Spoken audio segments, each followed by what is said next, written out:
Good evening, Mr. White. My name is Gustavo Garza, and for the franchise project, I chose to work on the franchise Golden Corral. Some general info about Golden Corral is that it was founded in 1973 but began franchising in 1987. There are 489 restaurants across 41 states in the U.S. Texas has the most at 118, Florida has the second most at 81, and right here in California there are only 17, despite it being the most populated state in the United States. The reason why I chose Golden Corral is because I have always personally enjoyed going to that buffet. There are not many buffet lines that I am familiar with still. I know Hometown Buffet only has, and I figured this out when I started the project, they only have about 50 stores nationwide, and 20 of them are here in California. But I do kind of see Hometown Buffet also making their way out of the business. And I believe that Golden Corral could benefit from expansion because, as we just saw, they only have 489 stores, locations across all 50 states. And I am originally from Indio, California, down in the desert, and there has never been one close to home. The closest was an hour and a half away right here in the Inland Empire, and they just recently built one here in Moreno Valley that was open for about a month and a half before COVID hit. So that is the reason why I chose to go with the Golden Corral franchise. The financial requirements that it would take would be, for the initial investment, would be $2.2 million all the way up to $6.7 million.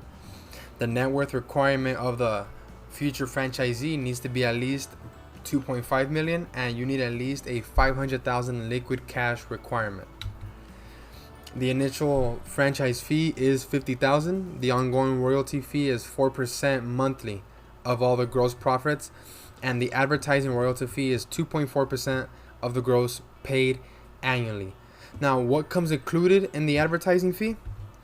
You get this much assistance from the corporation of Golden Corral. You get the co-op advertising, ad templates, the national media, which is all the commercials for the locals the Golden Corral would be situated in that city, regional advertising, social media, email marketing, and the loyalty program app. This is one of the pros of owning a franchise, is that there is already a business plan that comes with it because of the brand, and they must maintain that brand.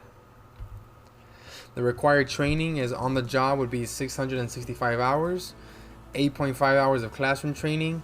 Additional training would be done at location. And for the future franchisee, they must go through a 13-week training to learn the restaurant management operations. That is required from the Golden Corral Corporation.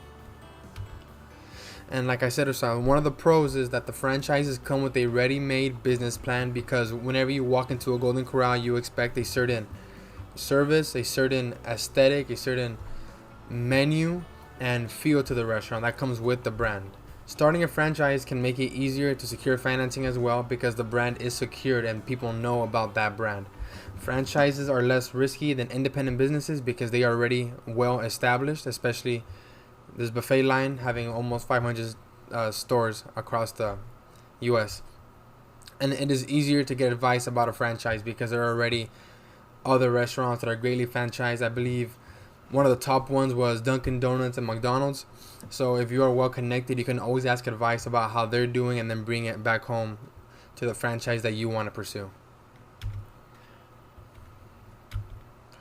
Some of the cons is that buying a franchise means you're entering into a formal agreement with your franchisor. For Golden Corral, it happens to be a 15-year contract, so you must maintain with them for 15 years. The franchise agreements dictate how you run the business, so there's maybe little room for creativity. Now, right, so this is already a well-established brand with a menu. They already have people they work with, how the restaurant looks, how the logo looks, when you walk in, how the cashiers are set up, how the tables are set up. So a franchisee taking over this corporation may not have much wiggle room for creativity to make it their own. There are usually restrictions on where you operate, the products you sell, and the suppliers you use. Now, one of the suppliers and businesses that Golden Corral works with is Garden Fresh, and as we will see in the next slide, and the next two slides, is that they recently filed for bankruptcy due to the COVID-19 virus. So how will that affect the Golden Corral chain moving forward? They are making some changes to account for that loss of a business partner. And now I wanted to include this slide about during COVID-19, because as we have seen, there are not many buffet style restaurants left that are purely buffet, where customers get up and go get their own food. So are buffet style restaurants on their way out? As Emma Leem Becky on her article, Golden Corral revamps dining room formats as Garden Fresh goes under on the website Restaurant Dive was published on May 19th of this year. She says that buffet style restaurants were already on the decline, but the novel coronavirus pandemic could prove fatal for the segment. So, as far as I know, my knowledge is that Golden Corral is the last buffet style restaurant that is mainly nationwide. The first time I went to one was in Texas, where they have the most, and I've been to some in Arizona and Florida, and I didn't go to one here in California until a couple years ago. And Hometown Buffet was another one I knew, but as we see, they are slowly going out of business as well, in my opinion.